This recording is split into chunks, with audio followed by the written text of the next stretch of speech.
संगत जी, मेरे साथ ज़रूर बोलें जय गुरु जी, शुक्राना गुरु जी। संगत जी, आज मैं आपके साथ जो सत्संग शेयर कर रही हूँ वो राज आंटी का है। उन्होंने अपनी लाइफ की जर्नी हमारे साथ शेयर की है कि किस तरीके से गुरु जी ने उनको ब्लेसिंग्स दी हैं। संगत जी, हमारी लाइफ में कई बार ऐसी सिचुएशंस आ जाती हैं कि हम बहुत ज़्यादा परेशान हो जाते हैं। हमें समझ ही नहीं आता कि हमें क्या करना चाहिए। ऐसे में सिर्फ गुरु जी आपका हाथ थामते हैं। जब आपको कहीं से सपोर्ट नहीं मिलता ना संगत जी, तो आप बहुत ज़्यादा परेशान होते हो, सोचते हो कि मैं इस प्रॉब्लम से, इन सब चीज़ों से कैसे निकलूं। उस टाइम सिर्फ हमारे गुरुपा, हमारे गुरुजी हमारा हाथ थामते हैं। ऐसा ही सत्संग है राजा आंटी का। तो चलिए शुरू करते हैं सत्संग। जय गुरु जी, शुक्राना गुरु जी। शुक्राना तेरा शुक्राना, शुक्राना तेरा शुक्राना, शुक्राना तेरा। जय गुरु जी, शुक्राना गुरु जी, शुक्राना। आपका अनंतम अनंतम शुक्राना। गुरु जी की प्यारी संगत को जय गुरु जी। गुरु जी के चरणों में कोटि कोटि प्रणाम, बारंबार नमन। मैं राज आंटी दिल्ली से। मैंने सत्संग तो पहले तीन चार बार शेयर किया, लेकिन पता नहीं आए या नहीं आए। इसलिए अब मैं बिल्कुल शुरू से सत्संग अपना शेयर करना चाहती हूँ। शुरू से तो मैं आपको बताती हूँ संगत जी कि शुरू में बचपन में ही माँ मर गई थी।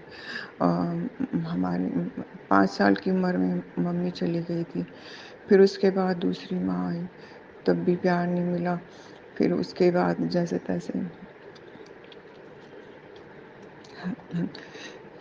जैसे तैसे बचपन बीता और फिर थोड़े बड़े हुए।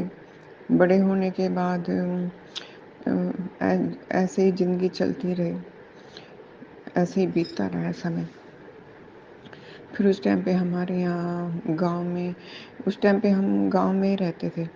और गांव में मम्मी के गुजरने के बाद फिर दूसरी माँ आई। दूसरी माँ ने अपनी तरफ से, तो मैं नहीं कहूँ उसको बुरा, क्योंकि आज तक उसी ने सब कुछ किया हमारा।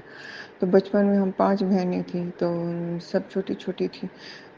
और 3 बहनें थी, हम सगी 3 बहनें, 2 ताई की। तो मेरी बहन और ना मेरी माँ और मेरी दूसरी मम्मी, मेरी ताई, दोनों सगी बहनें थी। तो इस करके हम 4 बहनें हो गई। तो चारों की परवरिश उन्होंने ही की। फिर उसके बाद क्या, थोड़े बड़े हुए। बड़े होने के बाद तब भी वो प्यार प्रेम कुछ भी नहीं मिला। शुरू से ऐसे ही, ना घर में पूजा वगैरह, ना कोई मंदिर, ना कोई कीर्तन भजन, कुछ नहीं देखा। तो 15 साल की उम्र में हेल्थ थोड़ी अच्छी थी मेरी, और इसलिए दादा ने तभी शादी कर दी। 8th में पढ़ती थी तब मैं फिर आगे ससुराल में आई।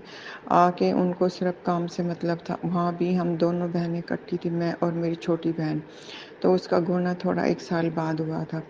तो वहाँ उन्होंने पढ़ने ही नहीं दिया मुझे आगे। बोले नहीं, क्या करे, क्या करना पढ़ के, हमें कोई नौकरी थोड़ी करवानी है। और इसलिए फिर वहाँ भी वो काम ही काम, मशीन की तरह काम। तो उस टाइम पे तो होश था ही नहीं बिल्कुल भी। शुरू में तो पता ही नहीं। जब तो सारा दिन काम काम करते रहो, तो शरीर भी अच्छा था, कुछ सारा सब कुछ सही था। तो इस तरह होते होते फिर 1 साल बाद मेरी बहन भी आ गई। तो जेठ जेठानी अलग रहते थे। और जो मेरी छोटी बहन थी, उसके पति ना उसका पक्ष ले लेते थे, अंकल वो है। तो वो तो ठीक थे, लेकिन मेरा पक्ष लेने वाला कोई था नहीं। इसलिए मुझे सारा दिन मशीन की तरह काम ही काम करना पड़ता था, सुबह से शाम तक। इतने रिश्तेदार वगैरह सब रहते थे पहले, लेकिन फिर भी कोई बात नहीं, मुझे बड़ी खुशी होती थी, खुशी खुशी करती रहती थी। ये सब होते होते बच्चे हुए, दो दो लड़के हुए।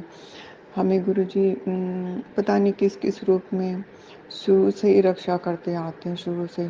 तो बच्चे फिर बड़े हो गए, स्कूल जाने लगे, बड़े हो गए। फिर उन्होंने एक ने MBA कर लिया, दूसरे ने BA फाइनल करके, और फिर बोला कि मुझे तो जॉब करना। तो फिर उसके बाद, लेकिन कलेश वही बना रहा सारे, सब कुछ। उस टाइम पे हेल्थ वगैरह सब अच्छी थी, लेकिन सारा झंझट कलेश वही था। तो फिर मेरी हालत ना फिर सब अलग-अलग हो गए और अलग-अलग होने के बाद फिर मेरी हालत फिर मुझे डिप्रेशन वगैरह वो सब सारा सब कुछ होने लगा।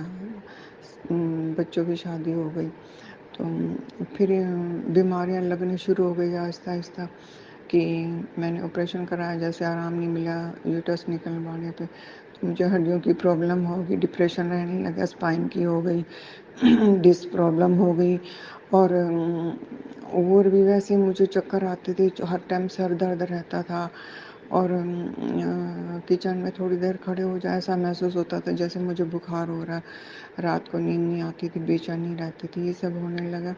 तो फिर 2009 में ना 2007 में मेरी बेटी की शादी हुई थी, फिर उसके बाद उनको, मेरी सिस्टर को और मेरे देवर को बड़े मंदिर से कोई गए थे उनके जानने वाले, तो वो पिकनिक पे गए थे कहीं, तो उन्होंने फिर गुरुजी के बारे में, बड़े मंदिर के बारे में जिक्र किया कि ऐसे-ऐसे, लेकिन उस टाइम पे 2009 की बातें हैं ये, 2007 की हैं, 8 की बातें हैं, फिर 2009 से वो भी मंदिर जाने लगे। वो 1-2 साल गए, फिर मुझे कहने लगे चलो, मैंने कहा मैं भी चलूँगी, फिर बोले अच्छा ठीक है चलना, मेरे आगे बताया, मैंने कहा मैं भी चलूँगी।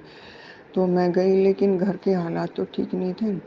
मेरे मतलब मेरे हस्बैंड, मेरे अंकल ड्रिंक करते थे बहुत ज़्यादा और मेरी हालत तो ख़राब थी, मुझे प्रॉब्लम थी, सब तरह की परेशानियाँ थी। लेकिन उस टाइम पे मुझे ज़्यादा महसूस नहीं होता था, चलती रहती थी परेशानियाँ, जैसी भी थी, जो भी थी, जिस तरह भी थी, चल रही थी सब। ये मेरी बहन और मेरे देवर हर जगह पंडित तंत्रों के सब जगह जाते, तो मुझे भी फिर दुखी देखकर मुझे भी साथ में ले जाते, लेकिन मैं थोड़े दिन धक्के खा के, पैसे वैसे लुटा के, मैं बहुत परेशान होके फिर मैं बैठ गई। मैं बोली मैं नहीं जाऊँगी कहीं भी, चाहे कुछ भी हो जाए, मरना तो यहीं मर जाऊँगी घर में सड़ के, लेकिन मैं जाऊँगी नहीं इधर-उधर भटकने के लिए, चाहे कितनी बड़ी दिक्कतें क्यों ना उठानी पड़े। फिर ये वहाँ पे गुरुजी के मंदिर गए, मैं भी चली गई। शुरू-शुरू में ना ज़्यादा उनको पता नहीं, उनको कुछ मतलब मुझे नहीं पता, उनको भी पता था या नहीं था, पता होगा सारा सब कुछ, उनको तो सब पता होगा, लेकिन ना उन्हें ज़्यादा समझाने, और मुझे तो कुछ पता था ही नहीं किसी भी चीज़ के बारे में, कुछ भी। मुझे सिर्फ इतना पता था, वहाँ जाने के बाद मुझे बहुत शांति, बहुत तसल्ली मिली, बहुत अच्छा लगा। शाम के टाइम जाते थे लंगर प्रसाद, वीरवार को मतलब लंगर प्रसाद के टाइम पे जाते थे। मंडे को तो कभी-कभी जा पाते थे, क्योंकि वो मंडे को उनकी, मेरे देवर की जॉब थी, तो छुट्टी नहीं मिल पाती थी। तो शाम को जैसे वहाँ पे उस टाइम पे 2011 में तब इतना रश नहीं था जितना आज है। 3-4 घंटे बैठते वहाँ पे और जब तक शब्द गुरबानी चलते थे बहुत अच्छा लगता था। तब तो बरामदे में, हॉल में, अंदर सब जगह बैठने देते थे। तो बैठते, फिर लंगर प्रसाद करके घर आते, देर हो जाती थी। रात के 11 साढ़े 11, कभी पौने 12 इस तरह टाइम हो जाए। घर पे आके फिर वही क्लेश, रात को गाली-गलौज सुनो और फिर सुबह वही सब। तो इस तरह मैं 5-6-7 महीने जा पाई। लेकिन मेरा गुरुजी से ना उस टाइम पे कनेक्शन है, लेकिन हाँ, मैं वो कैलेंडर मिला था वहाँ से, कैलेंडर दिया था शुरू-शुरू में मेरे देवर ने मुझे। लेकिन जैसे मैं गुरुजी के यहाँ बैठती, आँखें बंद करके मुझे ना उनके साथ ध्यान लगाती, तो मेरा गुरुजी का जाप करती तो ध्यान लगता था। लेकिन उस टाइम पे इतना कुछ, सब कुछ पता नहीं था, ना अकल थी, बीमारियाँ भी बहुत लगी हुई थी पीछे, और ना घर में सुख शांति थी। सुख शांति हो तभी तो हर चीज़ की तरफ ध्यान जाएगा। और एक सबसे बड़ी बात मैं आपको बताऊँ संगत जी, ना तो मेरे पीछे मायके में था ये सब पूजा वगैरह का, मंदिर वगैरह का कुछ भी कर्म धर्म का काम, और ना ही आगे मैंने ससुराल में देखा। लेकिन बच्चे होने के बाद फिर मैंने शुरू कर दी थी माता की जोत लगानी, और माता का, माँ से शुरू किया था मैंने सब कुछ ही। फिर तो बाद में सब अलग-अलग हो गए थे, और ये अलग होने के बाद ही मैं अपने देवर के साथ मंदिर 2011 में गई थी। फिर पता नहीं 7 8 8 महीने या पता नहीं 10 महीने में गई होंगी। और कुछ तो घर की चक-चक रोज़ की, उस तरफ मेरा मन नहीं लग रहा था। लेकिन और घर में जैसे गुरु जी का स्वरूप था। अम, उस टाइम पे समझ तो थी नहीं कुछ भी, पर मैं अपने मन से ऐसे ही जोत जलाती थी और गुरबाणी शब्द की सीडी लगा देती थी। 2-2 3-3 4-4 घंटे बजती, फिर भी उनके लिए क्लेश होता था, ये क्या लगा रखा है ये वो सब। तो फिर मुझे डर भी रहता था। और क्योंकि शराब पी के आके मेरे अंकल ने वही सब क्लेश वगैरह करना, वही सब कुछ करना। तो पता नहीं अचानक से मुझे ना 8-10 महीने बाद मन हट गया वहाँ मंदिर से। कुछ गुरुजी ने कनेक्शन हटा लिया और कुछ मेरा मन मन अंदर बिल्कुल ही हो गया, मैं ना जाऊँ बड़े मंदिर बिल्कुल भी। और मैंने जाना बंद कर दिया। कुछ भी फिर वो इतना इंटरेस्ट वो भी नहीं, मैं अकेली आ भी नहीं सकती थी, ना मुझे कुछ पता था, ना मैं कहीं घर से निकलती थी। और मुझे हमेशा ये एक डर रहता था मेरे मन में हमेशा 24 घंटे। खाना भी उनके आने से पहले खा लियो तो खा लिया, नहीं तो वही क्लेश सारी रात का, वही सारा सब कुछ। तो फिर एक गुरुजी ने तो जोड़ लिया था, लेकिन गुरुजी ने तो उसी टाइम पे हमारा हाथ पकड़ लिया था, तभी तो बुलाया था। लेकिन हम तो नहीं जानते न गुरुजी के करिश्मे को, क्या जाने हम भगवान परमात्मा के करिश्मे को कुछ नहीं जान सकते। तो फिर क्या हुआ, मैंने बंद कर दिया और उनके घर से येलो कलर वाला स्वरूप था, रोज रोज की कलेज चक-चक रहती थी, फिर मैंने वापस उनको वो वापस ही दे दिया। इसी बीच 2011 से लेके 2022 तक इतने सालों तक मुझे प्रॉब्लम बढ़ती गई, डिप्रेशन हो गया, डिस्क प्रॉब्लम हो गई और स्पाइन की हो गई, स्पाइन मुझे टेढ़ा लगने लगा, घुटनों की हो गई, आँथों की हो गई, मेरा कैल्शियम बिल्कुल ज़ीरो हो गया, मतलब सारी परेशानियाँ आ गई मुझे, हर कोई बीमारी, सारी दिक्कतें आ गई। तो मैंने अपनी जन्म पत्रियाँ भी बहुत 2-3 जगह बनवाई और वे जब मैं ये कथावाचक की कथा सुनती, तो मुझे भी ये होता कि हाँ, एक गुरु होना चाहिए। लेकिन 2-3 जगह मैं गई भी, जहाँ भी मैंने सोचा कि, लेकिन सब जगह पैसे की माया थी और इस तरह ना फिर मेरा मन दुखी हो गया कि क्या पैसे दे के लाइन में लगो इतने लंबे, फिर जाके गुरु मंत्र मिलते हैं। नहीं, फिर मैं छोड़ दिया वो सब और कुछ मैंने कहा तब गुरु मिलते हैं। फिर मैंने छोड़ दिया, इस तरह की भावना मन में आई। लेकिन मैंने जन्मपत्री बनवाई एक जगह और जन्म कुंडली बनवाने पे ना मैंने उसके उपाय भी किए 2 साल तक, लेकिन उपाय सारे परोपकार के थे, अच्छे थे, लेकिन मेरे हालात तो नहीं थे ऐसे कि जो मैं, पर उस टाइम पे मैंने निभाए। 2015 में 15-16 में 2 साल तक मैंने 16-17 2 साल तक मैंने निभाए। जितने भी उपाय थे, जो भी जैसे करने थे, सारे परोपकार के थे सब कुछ। मैं निभाए, लेकिन मेरी हालत वही कंडीशन वो की ज्यों की त्यों थी। फिर 2019 में मैंने एक और जन्म कुंडली बनवाई वहीं से। बनवाने के बाद पता नहीं क्या क्या हुआ, क्या नहीं हुआ। मैं हर जगह अपनी गलती बताऊँगी कि मैं क्यों किसी को दोष दूँ। तो क्या हुआ, क्या नहीं हुआ, मुझे नहीं पता इस चीज़ के बारे में कुछ भी। और जैसे वो जन्म कुंडली आई घर बन के और उस टाइम पे मेरी हालत इतनी ख़राब हो गई, इतनी हालत ख़राब हो गई कि मुझे ना हर चीज़ से डर लगने लगा। पता नहीं क्या हुआ, इतने हालात ख़राब हो गए कि बस ये फ़ोन का नेटवर्क नहीं आता, सबके फ़ोन बंद हो गए, आवाज़ें आती हैं अजीब-अजीब तरह की और डर लगता रात को, इस तरह होता कि जैसे कोई मेरा ना पकड़ के कलेजे से बीच से मेरे हाथ से पकड़ के मांस को इस तरह खींच रहा है, ना मैं सीधी लेट पाती और हमेशा करवट लेके लेटती, रात को नींद भी नहीं आती। कभी मुझे अचानक से बेल सुनाई देती, बेल बज रही है और कभी मुझे इस तरह लगता हमारी सीढ़ियों में कोई खड़ा है या हमारे घर में कोई घूम रहा है सफ़ेद कपड़े वाला। लेकिन ये सब ना कुछ नहीं है। फिर इस तरह ये सब वो सब होता रहा चलता रहा। फिर चलने के बाद क्या हुआ, उसके बाद फिर ना सब होते होते फिर उसके बाद क्या हुआ, बे सॉरी संगत जी, सॉरी, माफ़ी चाहती हूँ बे। हाँ, फिर उसके बाद ये ना मेरी हालत दिन पे दिन इतने हालात ख़राब होते जा रहे थे, मेरा रंग एकदम काला हो गया। उसी टाइम पे उसी हालात में मेरे देवर एक्सपायर हो गई। तो वहाँ पे मुझे उन्होंने सोचा शायद उसकी वजह से, लेकिन मेरी हालत बहुत ख़राब थी। मेरी हालत थोड़े बहुत ठीक हों तो मेरे हस्बैंड, मेरे अंकल की हालत ख़राब हो जाए। वो बोलें मेरा उठने को मन ही नहीं करता, और मैं उनसे बात करूं वो बात ही ना करें और बोलें मुझे तो बस मरना है, मुझे तो मरना है। मैं अपने मन में सोची भगवान, मैं तो जैसे तैसे भुगत रही थी, लेकिन ये क्या हो रहा है कि मेरा थोड़ा बहुत मन ठीक होया, तब आई इनके हालात ऐसे हो गए।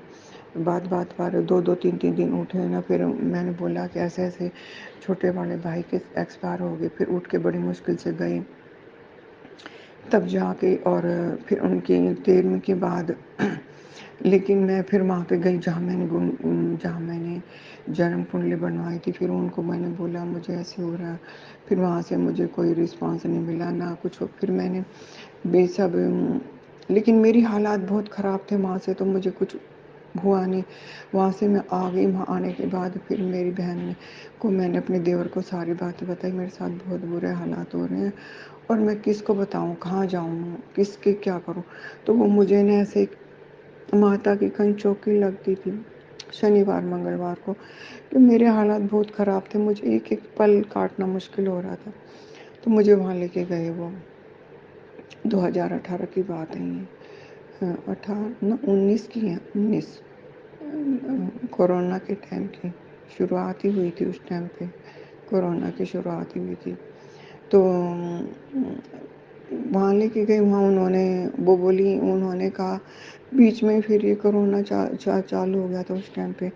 तो मेरे बड़े वाला बेटा भी एडमिट था। कुछ तो मेरे साथ ये सब बीत रहा, और कुछ क्या हुआ, मुझे भी ये सोचते टेंशन में रहते मुझे बुखार आना शुरू हो गया, मुझे भी कोरोना हो गया और भी हालत ख़राब हो गई। फिर ये सब चलते चलते हाँ, ये सब चलते चलते लास्ट में ना कोरोना जब उस टाइम पे लॉकडाउन खुल चुका था, सब कुछ मुझे ठीक ठाक हो गया, लेकिन हालात अंदर के बहुत ख़राब थे। वो मैं किसी को नहीं बता सकती कैसे कैसे मेरा 1 साल 6 महीने बीते थे, किस तरह मैंने टाइम बिताया था। तो उसके बाद फिर क्या हुआ, उन्होंने कहा कि जो भी उनका सामान है, जहाँ आपने वो बनवाई है, उनका जो सामान है उसको ना आपने बहा दो, जल में प्रवाहित कर दो। तो मरती क्या ना करती क्यों, मेरे हालात बहुत ख़राब थे। तो मैंने सारा जो भी सामान था सारा जल प्रवाह कर दिया। जल प्रवाह करने के बाद ना फिर मुझे थोड़ी बहुत तसल्ली हुई, शांति मिली, और ये हुआ कि हाँ टाइम थोड़ा कटने लगा। पर वहाँ पे 2-3 बार गई, वहाँ पे जाके मैंने हाथ जोड़ लिए, माफ़ी मांग ली भी मैं नहीं जा सकती, ना मेरे बस का आना जाना इतनी दूर, और ना मेरे बच्चे घर वाले कोई आने देगा, ना उनको इन सब बातों से कोई इंटरेस्ट है।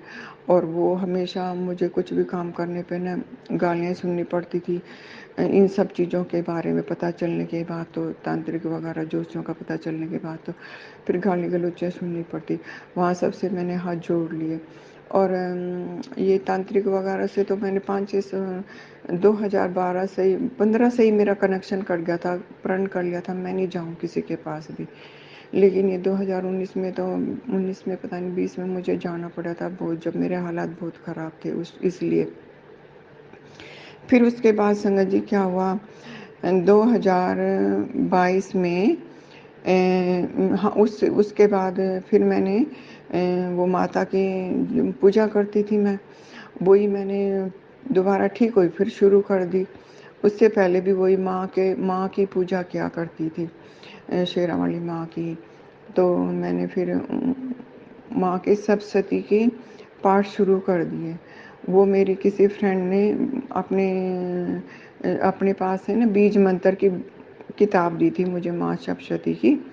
और अपने फिर उन्होंने गुरु का फोटो दिया था कि ये है हमारे गुरु हैं ये, और ये इनके हमारी ये है, और ये तो मैं करने लगी। फिर उससे मुझे थोड़ा अच्छा लगने लगा, और मैं 5 6 7 महीने किया था ये सब करते करते। 6 7 7 8 महीने मुझे याद हो गया था सारा सब कुछ, मंत्र वगैरह सारे सब कुछ याद हो। मुझे बहुत अच्छा लगने लगा था। हाँ, इतना होने लगा था कि मैं बैठ जाती थी, नीचे तो नहीं बैठ पाती थी, हाँ, लेकिन कुर्सी के ऊपर बैठ के 1 घंटा 2 घंटा कर लिया करती थी करते करते। फिर क्या हुआ, 2022 में ना मई में, अप्रैल में, पता नहीं मई के महीने में मैं ऐसे ही पूजा कर रही थी। करते करते मुझे ना, अप्रैल का महीना था, अप्रैल पता नहीं मई, पक्का याद नहीं है, 2022 की बात है कि मैं गुरुजी से कैसे जुड़ी, कैसे मेरा कनेक्शन बना उनसे। और भी कनेक्शन तो बन चुका था पहले, लेकिन समझ अक्ल ही नहीं थी बिल्कुल भी। गुरुजी ने तो कई बार कनेक्शन बना के बहुत बारी साथ दिया, लेकिन समझ ही नहीं आता था, क्योंकि कुछ पता ही नहीं था किसी चीज़ के बारे में, कुछ भी। चारों तरफ माहौल ही ऐसा था घर का। तो इसलिए फिर ना माँ के माँ के स्वरूप में, माता रानी के स्वरूप में गुरुजी का मुझे ना फेस फेस नज़र आता था। गुरुजी को जानती तो पहले थी, लेकिन इन 2011 से 22 के फासले में ना दिमाग से निकल गया था कि मैं कभी बड़े मंदिर गई थी, या गुरुजी के मंदिर गई थी, या मैं इतने 7 8 महीने गई थी, या मैंने लंगर प्रसाद भी किया था, या तो सारा सब कुछ, पर दिमाग से ऐसा निकल गया जैसे मैं कुछ जानती ना हो, मुझे कुछ पता ही ना था। इस तरह का मेरे मन के अंदर ऐसा हो गया था बिल्कुल।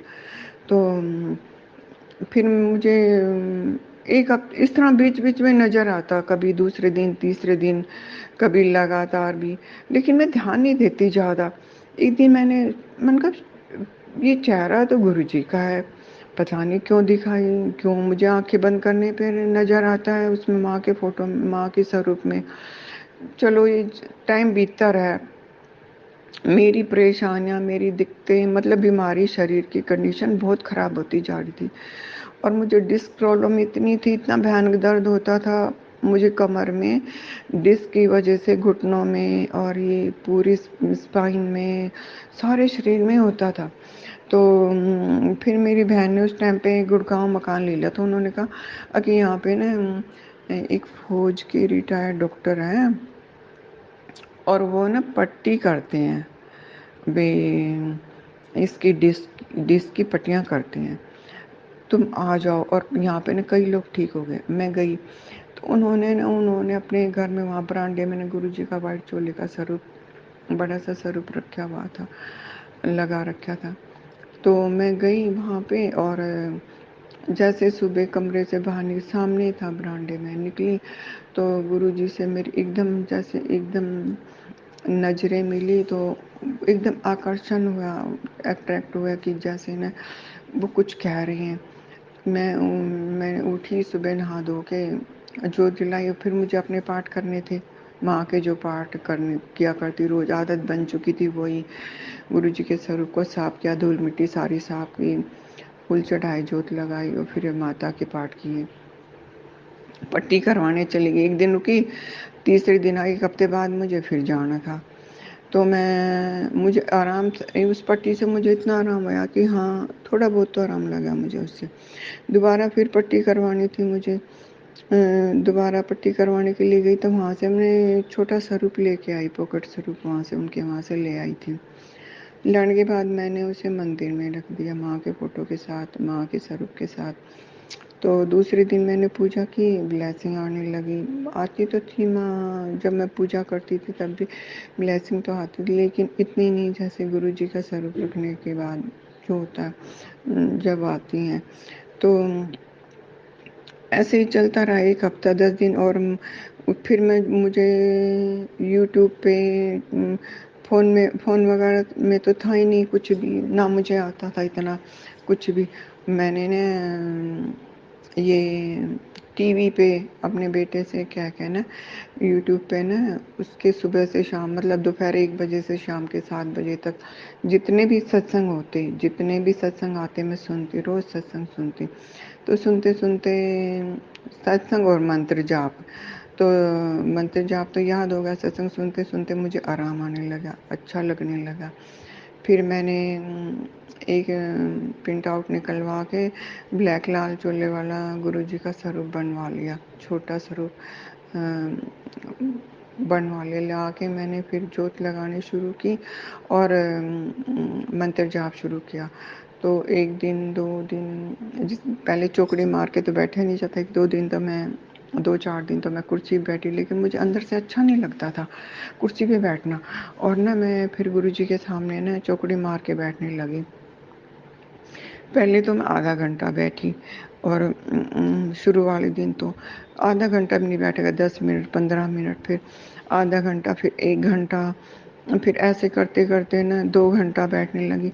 गुरुजी मुझे बहुत ब्लेस करते, बहुत करते, 1-1 घंटा तक लगातार करते। सुबह भी, दोपहर में भी, शाम को भी, रात को भी। मुझे अंदर से ऐसा होता कि जैसे ना मुझे ऐसा लगने लगता है जैसे गुरुजी बुला रहे हैं और ना ब्लेसिंग के लिए मुझे अ, अंदर से इतना ब्लेस करते, इतना करते, तो फिर मुझे ना मेरी प्रॉब्लम ठीक होने लगी। जैसे सर के चक्कर ठीक होने लगे और ये वो स्पाइन एकदम मुझे सीधा बैठने की आदत पड़ गई, जो मुझे लगता था मेरी स्पाइन टेढ़ी है। और भी कैल्शियम बिल्कुल ज़ीरो हो चुका था, उसके मैंने इंजेक्शन वगैरह लगवाए। वो सब आहिस्ता-आहिस्ता, धीरे-धीरे, धीरे-धीरे 5-6 महीने में ये सब कुछ ठीक हो गया। 6 महीने में थोड़ा आधा 50% का ठीक हो गया है सारा सब कुछ। ठीक होते-होते आहिस्ता-आहिस्ता फिर फिर मैं ऐसे ही बैठ के ना गुरुजी के पास जैसे वो सुबह जय गुरुजी, शुक्राना गुरुजी, फेस हाउस ना फेसबुक ज्वाइन कर लिया मैंने और मैं लिखने लगी। तो मैं वहीं मंदिर में बैठ के गुरुजी के स्वरूप के सामने वहीं लिखती रहती, वहीं पे उस टाइम पे मन खुश रहता था बहुत और मैं लिखती रहती, बोलती रहती, जय गुरुजी, शुक्राना गुरुजी बोलती, मेरे कान्हा जी, कुछ बोलती रहती और लिखती रहती। मुझे अच्छा लगा करता उस टाइम पे बोलना और मुझे उस सब ये सब कुछ नहीं पता नहीं था कि गुरुजी से बातें करनी चाहिए, कुछ बोलना चाहिए, बातें करनी चाहिए। लेकिन मैं तो अपने मन से ही बोलती रहती थी और करती रहती थी, तो मेरा सारा सब कुछ ठीक हो रहा था, बहुत अच्छा हो रहा था। तो फिर एक दिन बीच में फिर 7-8 महीने के बाद मैंने गलती से कुछ बोला भी होगा, कहा भी होगा। मैंने अपनी तरफ से तो कुछ नहीं कहा, लेकिन वो गुरुजी बोलते हैं ना, मांगो नहीं नो मैनो। तो फिर मैंने कुछ ऐसा भी बोल दिया होगा कि जो मैं जिसको ना समझूं कि मांग है, लेकिन बोल निकल गया होगा, मुंह से बोल दिया होगा। उन चीज़ों के बारे में जानती नहीं थी, कुछ भी पता ही नहीं था ये सब। और मैं बारी-बारी ये सब यही पढ़ती थी हर बारी, हर हफ्ते। हाँ, एक बात और बताऊँ आपको संगत जी, शुक्राना गुरुजी महाराज का, हे मेरे परमपिता परमात्मा अंतर्यामी प्रभु, शुक्राना तेरा बेअंत का शुक्राना है। गुरुजी से जुड़ने के बाद फिर शुरू में ही गुरुजी जैसे मुझे 1 हफ्ता ही हुआ था, उनसे वो मंत्र जाप करते-करते मुझे गुरुजी ने बड़े मंदिर के डिवाइन दर्शन करवाए, बाबा जी के, गुरु नानक देव जी के दर्शन करवाए और वे तब गुरुजी ने उस टाइम पे मुझे सारे भगवान के दर्शन करवाए। लेकिन फिर उसके बाद वो सब ये सब करवाए थे शुरू में 1-2 महीने, 1 महीना जुड़ते के साथ ही गुरुजी ने। लेकिन मैं कुछ समझ ही नहीं पाती थी, मुझ में कुछ पता ही नहीं था किसी भी चीज़ का, कुछ भी नहीं पता था किसी चीज़ के बारे में, कुछ भी कि हाँ, भगवान ये सब दिखा रहे हैं, करवा रहे हैं और ये गुरुजी भगवान ही हैं, तभी तो इतना सब कुछ दिखा रहे हैं, करवा रहे हैं। लेकिन फिर ना आहिस्ता-आहिस्ता ये ऐसे होता गया तो गुरुजी फिर परीक्षा लेते हैं। तो मैं जितना जितना मेरे साथ जो भी कुछ होता मैं खूब रोती। 2022 में मैं बहुत रोई, बहुत रोई। 23 में बहुत रोई। इतना रोया करती, मैं बहुत रोया करती। जैसे ही सुबह अमृत वेला में उठाते उठाते के साथ मुझे इतनी आंसू इतनी रोती, हालांकि मेरी कुछ इच्छा डिमांड दुख के वो रोना नहीं होता। अंदर से मुझे खुशी मिलती थी, अंदर से सारा सब कुछ क्योर होता था। उन आंसुओं से बहुत रोया करती। तो फिर ऐसे ही ये सब हाँ, फिर ये 5 6 2023 आ गया। ये सब होते होते तो 2023 में मेरा सारा सब गुरुजी ने 2022 में इतनी मेरी 50% की समस्या सारी ठीक कर दी। शुक्राना गुरुजी, शुक्राना। मतलब चक्कर आने बंद हो गए, मुझे नींद आने लगी, भूख लगने लगी। मुझे जो होता था आते पकड़ के कोई खींच रहा है, कलेजे से मांस खींच रहा, वो बंद हो गया। मुझे लगता था कि जैसे मेरी आंतें उलझी हुई हैं, पेट की आंतें ना आपस में उलझी हुई हैं, और उलझन अजीब सी उसको मैं महसूस कर सकती हूँ, उसको मैं शब्दों में नहीं बता सकती। और वो सब ठीक हो गया। फिर मुझे 50% की प्रॉब्लम ही बाकी बची थी। फिर गुरुजी बोलते थे शुक्राना सत्संग करो। उस टाइम पे मुझे समझ नहीं, शुक्राना करती तो हूँ, इतना शुक्राना करती हूँ, इतना करती कि सारे फेसबुक पे सब बोलते थे जय माता दी ना, जय गुरु जी, जय गुरु जी। सब इस तरह मतलब बोलते थे, मुझे समझ ही नहीं आता था शुक्राना क्या। शुक्राना करती तो हूँ गुरु जी, और क्या शुक्राना करूँ। तो इस तरह 2023 आ गया। 2023 में फिर शुरू में गुरुजी ने, जैसे जनवरी में शुरू में भी सारा मुझे सारा सब कुछ फिर इतना अच्छा लगने लगा। और एक दिन एक छोटा सा सत्संग ये हुआ। छोटे मोटे गुरुजी ने कितने कल्याण तो इतने किए हैं संगत जी, जो हमें पता भी नहीं है, और हमें याद भी नहीं है, छोटे छोटे, और पता भी नहीं है जिन जिन चीज़ों के बारे में। तो ये उस टाइम तक सिर्फ मैं ही जुड़ी थी। कितना सब बोलते कि गुरुजी का गुणगान किया करो, गुरुजी की बातें किया करो, लेकिन किससे करूं। घर में कोई सुनना पसंद ही नहीं करता था। तो मेरी शुरू से ज़्यादा बोलने की आदत भी नहीं है, ना ज़्यादा इतना कुछ किसी से कहने की है। तो सब चलता रहा ठीक ठाक, बहुत अच्छा चल रहा था। तो गुरुजी बहुत परीक्षा ली, बहुत परीक्षा लेते हैं, लेकिन प्यार भी बहुत करते हैं। वे परीक्षा जितना हम बोलते हैं ना गुरुजी 90%, तो मैं अपने ऊपर ही ले लेता हूँ, 10% में तुम परेशान हो जाते हो। तो लेकिन मेरी गलतियाँ भी बहुत थी। मैं जितना गुरुजी बोलते हैं मांगना नहीं है, मांगती तो नहीं थी, लेकिन अब बातें इस तरह की करती थी, पता नहीं, मुझे तो आज याद भी नहीं है मैंने क्या क्या बोला होगा। तो वो ही मुझे फिर वापस गुरुजी बोलते कि मुझे आजमाते। मैं अब सोचती पता नहीं क्यों गुरुजी बोलते, मेरी औकात ही क्या है, मैं क्या हैसियत हूँ, मैं एक कीड़े मकोड़े, हम तो कल के। गुरुजी आपको क्या आजमाएंगे, आप ऐसे क्यों बोलते हो। और फिर मुझे इतनी परीक्षा देनी होती। मैं तो गुरुजी से आज यही कहती हूँ, गुरुजी जैसी परीक्षा मेरे लिए ऐसी किसी की मत लेना आप। और यही हाथ जोड़ के विनती करती हूँ, क्योंकि ऐसी गलती कोई ना करे जो कि बिल्कुल समझ ही ना थी, अज्ञान थी, कुछ भी समझ ही नहीं आता था, कोई साथ था ही नहीं, अकेली थी चारों तरफ से। फिर ये सब होते होते और लेकिन गुरुजी ने सब बोलते, फिर प्यार भी इतना करते, बोलते तू घबराना, तू ना घबरा मत कर, मैं हमेशा हर पल तेरे साथ हूँ, और तेरे अंग संग हूँ। इतना क्यों घबराती है, किस चीज़ से घबराना, क्यों डरना, क्यों किसी से, मैं अपने आप संभालूँ। इतना प्यार से सारा सब कुछ, इतने इतने गुरुजी के मैसेज आते, इतना सब कुछ, मन फिर खुश हो जाता। और फिर वो सब, तो इस एक दिन ना मैं क्या हुआ, एक दिन मैं यहाँ पे 2023 की हैं ये बातें। मैं अपने किचन में ना खड़ी थी, ऊपर का कैबिनेट साफ कर रही थी, तो सामान उतार रही थी कुछ। तो मैंने 3 फुट का, वो थोड़ा ऊंचाई पे हैगा ऊपर वाला कैबिनेट, 3 फुट का स्टूल लगा रखा था। हालांकि मुझे पहले 2002 में चोट लगी थी एक बारी, तो वो चोट मुझे आज तक याद है। तो मैं ना बढ़िया बैलेंस बना के चढ़ी थी ऊपर, और मैं सोच रही थी कभी गिर ना जाऊं, लेकिन नहीं, पता नहीं इतना छोटा स्टूल था, कैसे क्या हुआ मुझे तो समझ ही नहीं आया।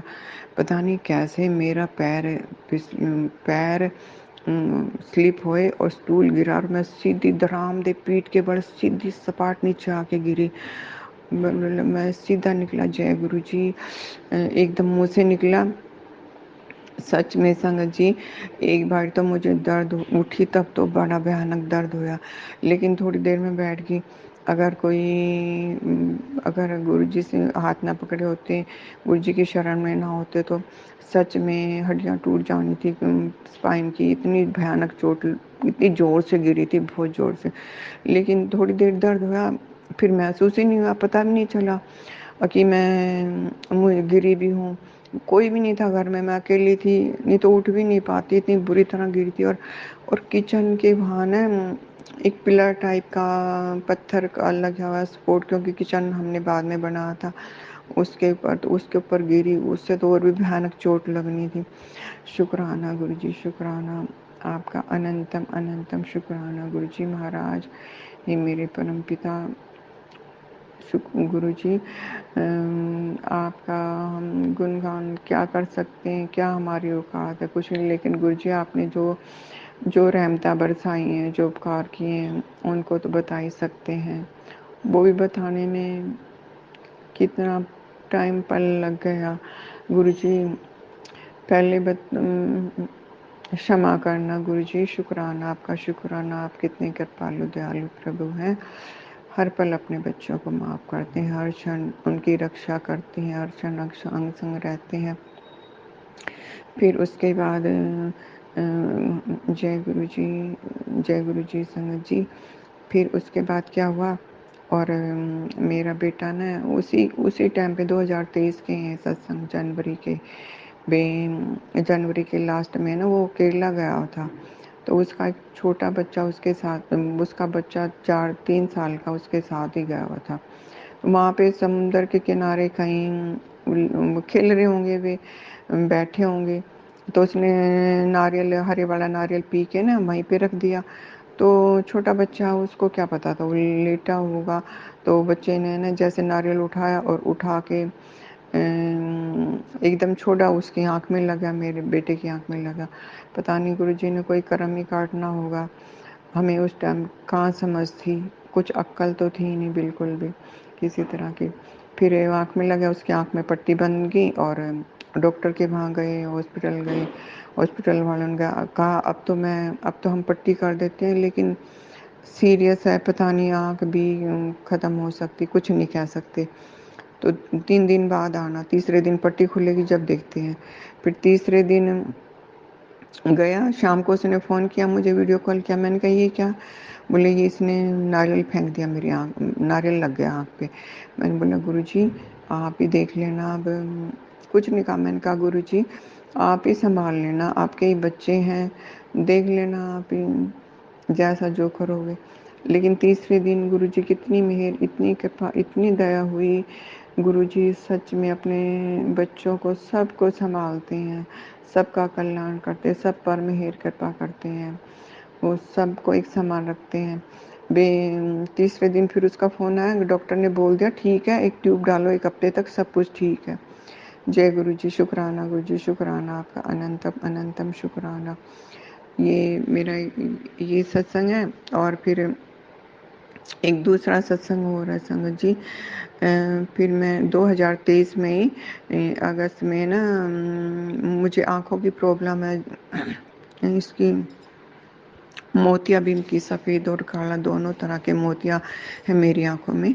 तो मैं 28 अगस्त को ना 28 अगस्त को मैं वहाँ पे गई, डॉक्टर से चेक करवाने के लिए गई थी। तो फिर डॉक्टर ने कहा कि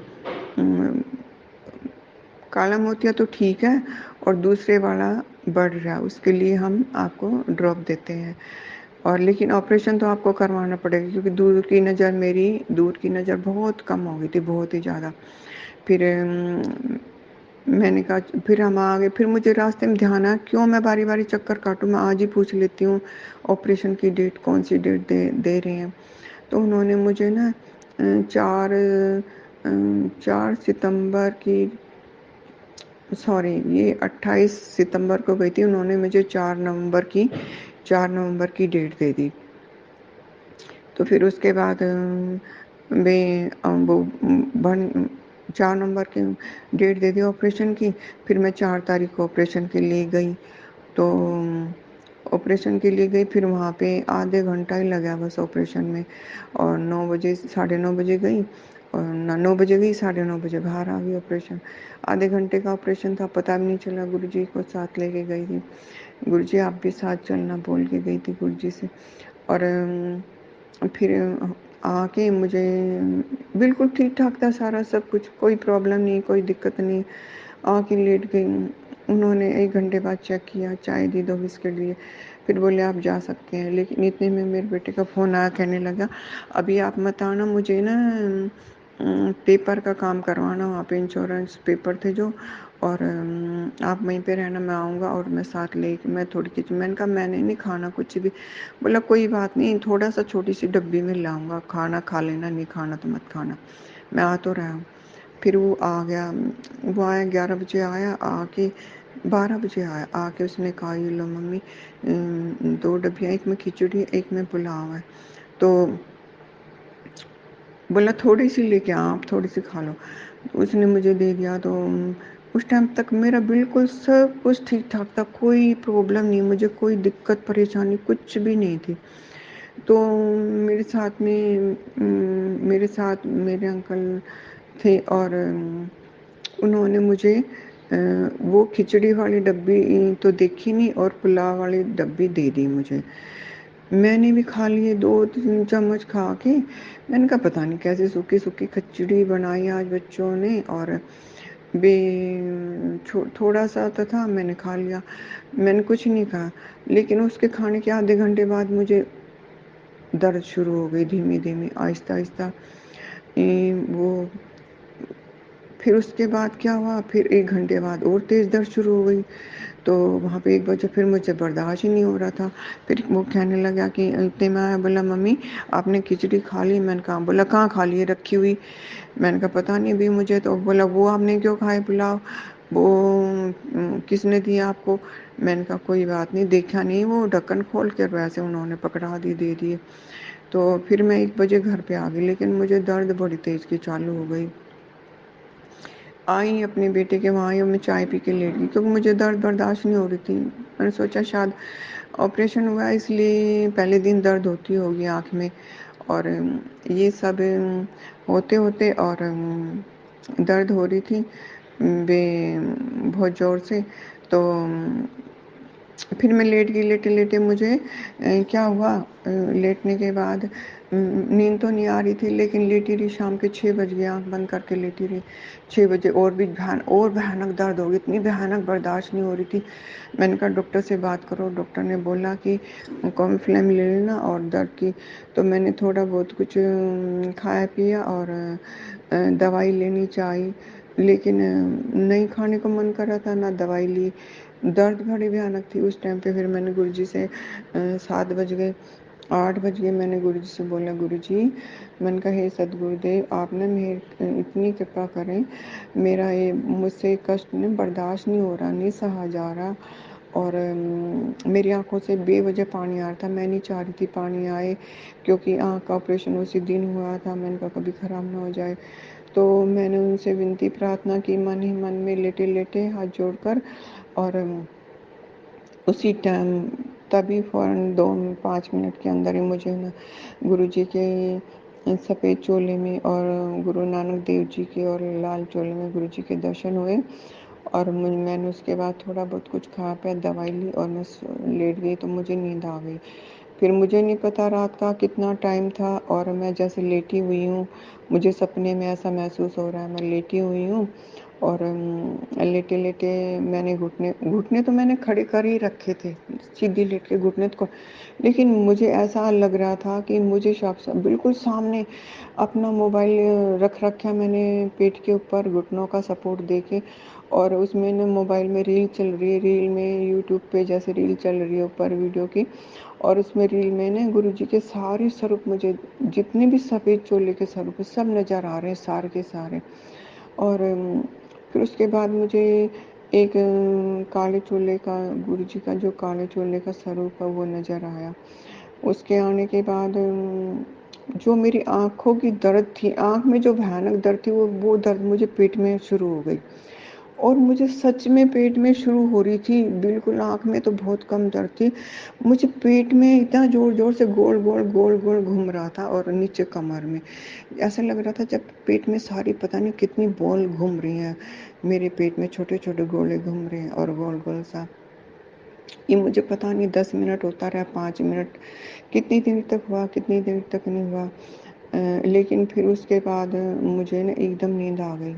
ये सब 5 मिनट हुआ, 10 मिनट हुआ। उस टाइम ध्यान नहीं, क्योंकि आँख का ऑपरेशन था और मैंने इतना ध्यान नहीं दिया कितना टाइम था, कितना नहीं था। तो मेरे साथ ही मेरी बहू सो रही थी, मुझे भी नींद आ गई। उसके पास ना उसका फ़ोन था। जैसे गुरुजी की डिवाइन कॉल की बेल बजती ना, वैसे उस फ़ोन में ना, मुझे 10 ही मिनट हुए थे सोए, और उस फ़ोन में ना बेल बजी, 5 बारी बजी, टिंग टिंग, रुक के 5 बेल बजी। अचानक से मेरी एकदम आँख खुल गई। आँख खुलने के बाद मुझे आँख खुल गई। आँख खुलने के बाद ना मुझे गुरुजी की भरपूर ब्लेस कर रहे थे, भरपूर ब्लेसिंग मिल रही थी। और गुरुजी ने बहुत ब्लेस किया उस दिन, उस रात को। सारे उनके घर को भी, बहू को भी, मुझे भी, सारे परिवार को, सबको ब्लेस किया। और फिर ना मेरे ऊपर जैसे एक चक्र की तरह घूमना शुरू हो गया। मैं लेटी हुई थी, लेकिन मैं बैठ गई। फिर बैठ के मैंने टाइम देखा, 2:30 बजे हुए थे। और जैसे चक्र घूमता है पूरे शरीर पे, इस तरह मुझे चक्र घूमता रहा। मुझे नहीं पता वो चक्र 5 मिनट घूमा, 2 मिनट या 10 मिनट, कितनी देर तक। लेकिन उस चक्र से मुझे इतना आनंद आया, इतना आया कि मैं सारा पेट का, आँख का सारा दर्द भूल गई। और मुझे ना बैठे-बैठे ही नींद आ गई। शुक्राना गुरुजी, शुक्राना आपका, अनंतम अनंतम शुक्राना गुरुजी महाराज। आपका हर पल का शुक्राना है मेरे परमपिता परमात्मा, अंतर्यामी पिता गुरुपाद। शुक्राना, शुक्राना। Love you Guruji, love you. शुक्राना गुरुजी, शुक्राना। आपके चरणों में कोटि-कोटि प्रणाम गुरुजी, बारंबार नमन। अनंत बार शुक्राना आपका। जय गुरुजी। संगत जी, कोई भूल चूक, कोई गलती हो तो क्षमा करें गुरुजी। आप भी कोई भूल चूक, गलती हो तो क्षमा करें। सत्संग तो छोटे-छोटे तो बहुत और भी हैं गुरुजी, साल के भी 2024 के हैं गुरुजी। वे सब एक दिन और गुरुजी, वे भी सब शेयर करूँगी जब आप चाहेंगे, थोड़े सारे इकट्ठे करके। शुक्राना। मैं अपने सत्संग को यहीं विराम देती हूँ। गुरुजी, भूल चूक माफ़ करना। शुक्राना, शुक्राना, अनंतम शुक्राना। संगत जी, आंटी ने हमें रिकॉर्डिंग तो भेज दी है अपनी जर्नी की, पर उन्होंने हमें आगे भी सत्संग भेजे हैं, जो है उनके न्यू ईयर के सत्संग। तो आगे के सत्संग वो रिकॉर्डिंग नहीं कर पाई थी, तो मैं आज आपको अपनी आवाज़ में उनके सत्संग सुनाती हूँ। तो चलिए शुरू करते हैं उनका सत्संग। जय गुरु जी, शुक्राना गुरु जी। जय गुरु जी, शुक्राना गुरु जी। मेरे परम पिता परमात्मा, हर पल तेरा शुक्राना। जय गुरु जी। संगत जी, मैंने 2 पहले सत्संग शेयर किए थे 2023 के। मेरे सत्संग भरपूर ब्लेसिंग्स के हैं। गुरुजी ने मुझे बहुत ब्लेसिंग्स दिए हैं। अब मैं अपने आगे के सत्संग शेयर कर रही हूँ। 7 जनवरी का भी सत्संग शेयर किया है, और एक 13 जनवरी का सत्संग है जो लोहड़ी वाले दिन का है। हमारे गुरुजी सबके पालनहार हैं, सबके तारनहार हैं। गुरुजी ने मुझे स्वप्न दर्शन दिए और ज्योत में शिवलिंग के रूप में दर्शन दिए। जय गुरुजी। 14 जनवरी को मेरे अंकल को फ्रेगनेंस के रूप में दर्शन दिए, और वो इतना मानते भी नहीं हैं, फिर भी गुरुजी ने उन्हें अपनी फ्रेगनेंस दी। जय गुरुजी, शुक्राना गुरुजी। आपका मेरे बच्चों को भी भरपूर ब्लेसिंग्स की बारिश करते रहते हैं। 15 जनवरी को गुरुजी ने मुझे अमृत वेले में सारे रूपों में दर्शन दिए। जय गुरुजी, शुक्राना गुरुजी। गुरुजी ने 15 जनवरी को अमृत वेले में भी अपने सारे स्वरूपों में दर्शन कराए। शुक्राना गुरुजी। हे मेरे गुरुजी, परमपिता परमेश्वर, धन्यवाद प्रभु जी। हम गुनाहगार हैं, अवगुण हैं हमारे अंदर। बच्चों पे अपनी रहमत उपकार करते रहें गुरुजी। हमारा रोम रोम आपका कर्जदार है गुरुजी। हम आपका कर्जा कभी नहीं उतार सकते। हे मेरे प्रभु, हे मेरे गुरु पिता परमेश्वर, शुक्राना दाता जी, शुक्राना। बंदा भला करो गुरुजी, सबका कल्याण हो। सारे गुरु परिवार पर आपकी दया बनी रहे। शुक्राना गुरुजी, शुक्राना। आपके चरणों में कोटि कोटि प्रणाम। जय गुरुजी। संगत जी, सत्संग करने में या बोलने में कोई गलती हो गई हो तो मुझे माफ़ करना। जय गुरुजी, शुक्राना गुरुजी। धन्यवाद आपका सत्संग बख्शने के लिए। जय गुरुजी। Love you गुरुपा। जय गुरुजी, शुक्राना गुरुजी।